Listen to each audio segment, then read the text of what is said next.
به نام خالق هستی هیچ ملاقاتی تصادفی نیست. فصل 14.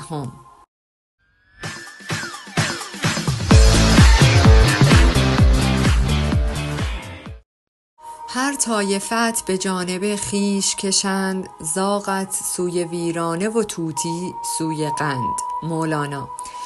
روی کوه نوشته ای بود: بایست مسافر، خاکی که ندانسته رویش پای گذاشته ای جای سرنگونی یک کشور است. هر بار که می‌خواندمش موهای بدنم راست می‌شد. اکنون که دوباره این نوشته را دیدم باز هیجان زده شده بودم. از کودکیم هم در مورد گالیپوغلو خیلی کنجکاو بودم.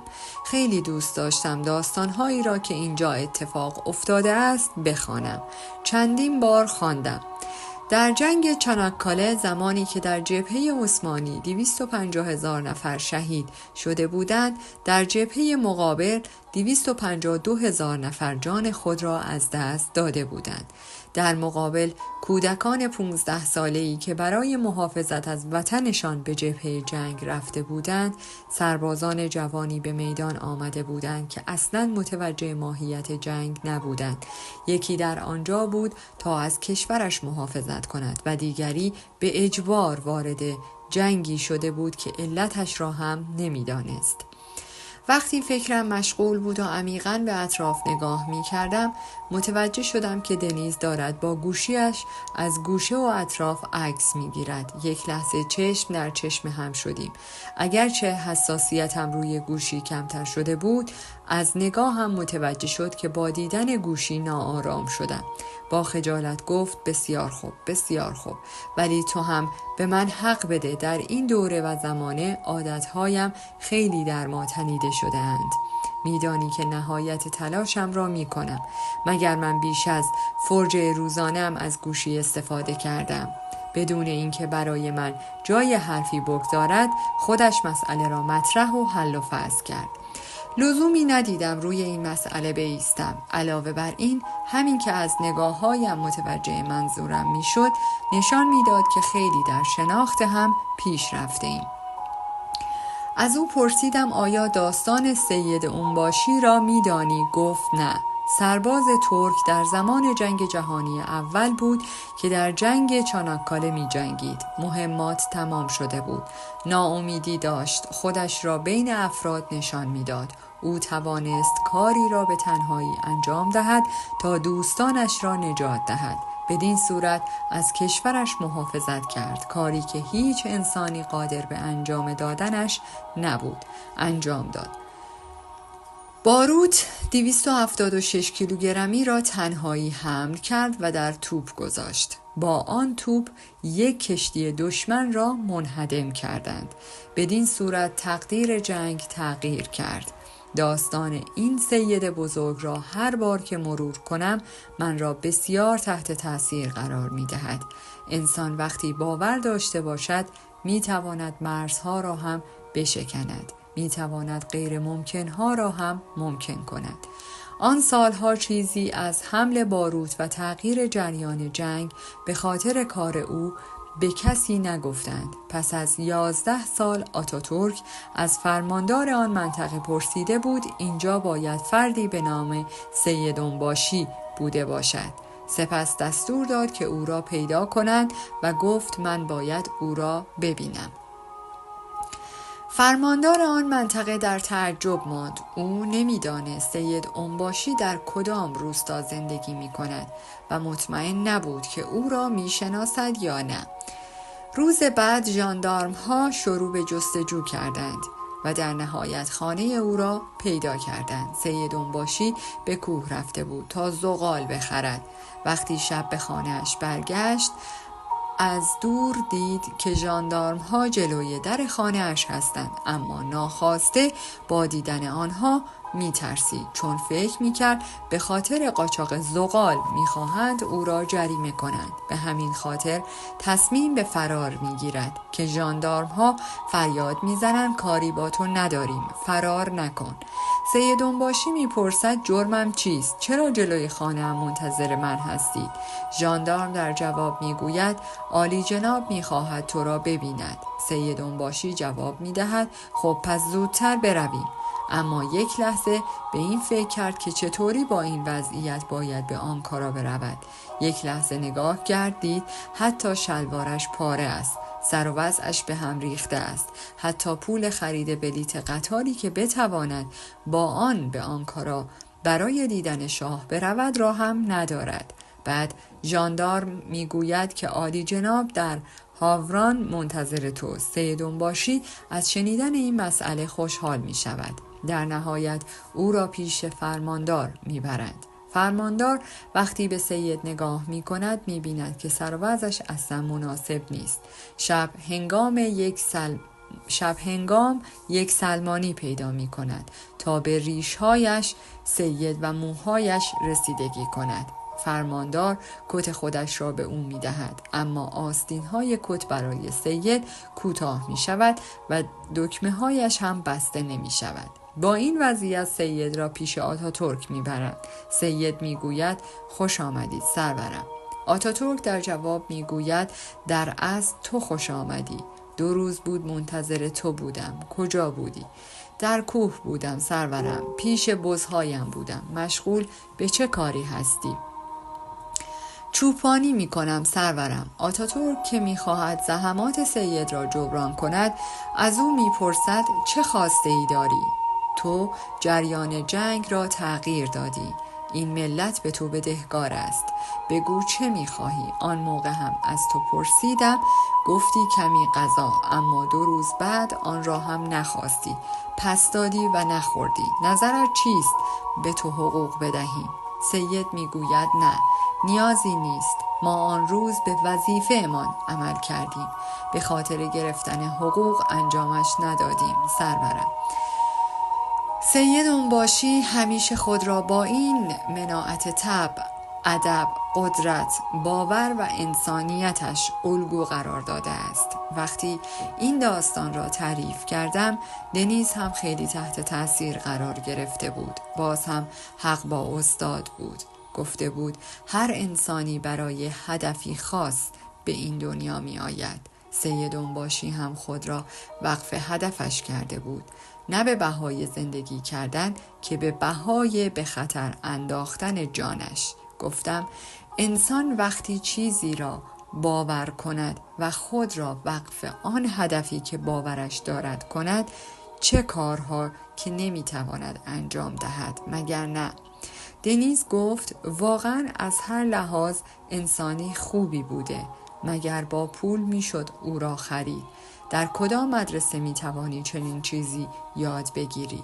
گفتم باور انگیزه‌ای بسیار قدرتمند است. هیچ یک از ما فقط این جسم مادی نیستیم. مشخصاً هدفهایی داریم، مثل یک معما. گاهی اهدافمان با ما برخورد می کند و ما بدون اینکه بدانیم به سمت آن قدم برمی‌داریم. باید بتوانیم زندگی را بخوانیم. دنیز گفت حق با توست. یک مستند دیده بودم. زنی برای اینکه کودکی را که زیر ماشین مانده بود نجات دهد، ماشین 1 تنی را بلند کرده بود. همانطور که گفتی ما فقط این جسم مادی نیستیم. اندازه هیچ کس فقط توان جسمیش نیست. ظرفیتمان خیلی بیش از این هاست، اما اینکه چرا به ظهور نمی رسد و چه مانعش می شود را نمی دانم. به نظرت چرا همیشه ضعیف و ناقص هستیم؟ گفتم اطرافیان، باور و قدرت تخیلمان. یعنی چطور؟ انسان محصول اطرافیان خودش است. اطرافیانت هر چه را باور کنند، تو هم بعد از مدتی بی آنکه متوجه باشی مثل آنها فکر می کنی. هر چه باور کنند را باور می کنی. ما باورهایی داریم که برای ما تبدیل به ما نمی شوند. ما زنجیرها و حصارهایی داریم که اصلاً متوجه آنها نیستیم. دیوارهای نامرئی در اطراف ما که به ما شکل می دهند. داستان راجر بنیستر را شنیده ای؟ وقتی متوجه شدم که دنیز به ادامه صحبتم با هیجان گوش می‌دهد، ادامه دادم تا پیش از آن هیچ ورزشکاری 1 مایل را زیر 4 دقیقه ندویده بود. طبق مطالعات پزشکی آن دوره بدن انسان توان دویدن 1 مایل را کمتر از 4 دقیقه نداشت، اما راجر برنستر این ادعا را نمیپذیرفت. فکر می‌کرد که غیر ممکن نیست، چون کاری تا زمانی غیر ممکن است که کسی نتواند آن را انجام دهد. روزی میرسد که راجر در 2 ملی سال 1954 1 مایل را زیر 4 دقیقه به پایان میرساند. قسمت جالب کار این است که بعد از اینکه برنستر توانست زیر 4 دقیقه بدود، طی 1 سال 70 ورزشکار دیگر توانستند زیر 4 دقیقه دور را به پایان برسانند. سال بعد این تعداد به 150 رسید، چیزی که 2 سال پیش از آن علم پزشکی غیر ممکن بودنش را اذعان می کرد. به مرزی که به راحتی قابل عبور بود تبدیل شد. خب چه شد که یک رکورد که سالها قبل قابل شکستن نبود تبدیل به رکوردی شد که از آن به راحتی میشد عبور کرد. در اصل چیزی که شکست رکورد نبود، پیش داوری ها بود. وقتی پیش داوری ها بشکنند ممکن ها به ظهور میرسند.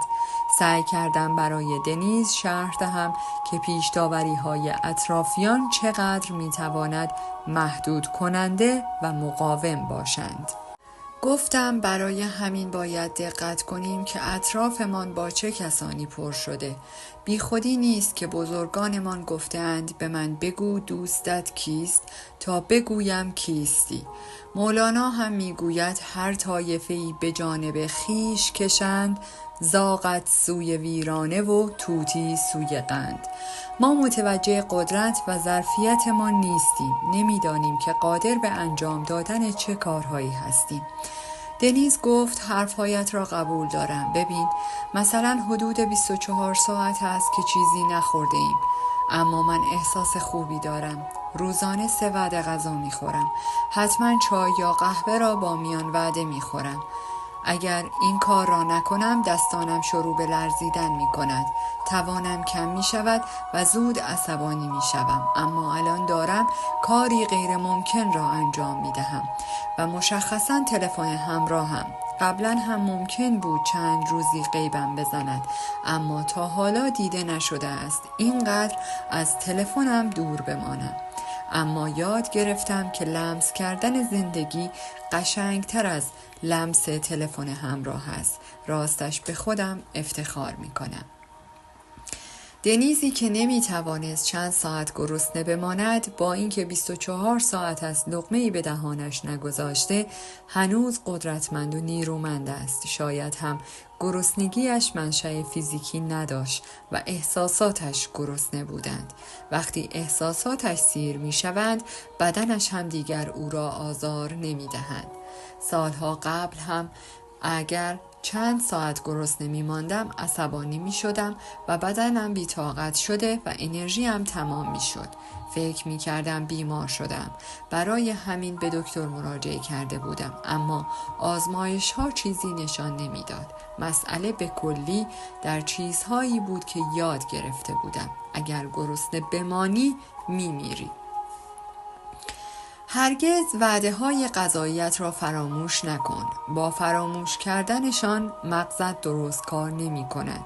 همه اینها از کودکی در ذهنم کدگذاری شده بود. سپس تحقیق مفصلی در این باره کردم. متوجه شدم که گاهی پدرانمان 1 هفته غذایی برای خوردن پیدا نمی کردند و گرسنگی می کشیدند، اما نهایتاً زنده می ماندند. از لحاظ علمی هم انسان فقط با خوردن آب می تواند 60 روز زنده بماند. البته توصیه‌ای به انجام دادنش نیست، اما لازم است که بدانیم بدنی داریم که با این روز گرسنگی کشیدن بیتاب و ضعیف نمی شود. اگرچه خوب بود می توانستم باغی پیدا کنم و میوه هایی جمع کنم، نگرانم که حال دنیز بد شود. به او گفتم به چادرش برود و یادآوری کردم که برای بهتر شدن پایش استراحت کند. گفتم میخواهم کمی پیاده روی کنم. سریع حرفم را قطع کرد و گفت نمی شود. من را تنها نگذار. به او گفتم تا 10 دقیقه دیگر برمیگردم. این را که شنید چون فکر کرد شاید میخواهم به دنبال دستشویی در منطقه کمپ بروم اصرار نکرد. در پایان از شما دوستان عزیزم میخواهم برای حمایت بیشتر ما کانال ما را به دوستان خود معرفی کنید. برای انرژی بیشتر ما رو لایک کنید و برای ادامه پرقدرت‌تر سابسکرایب.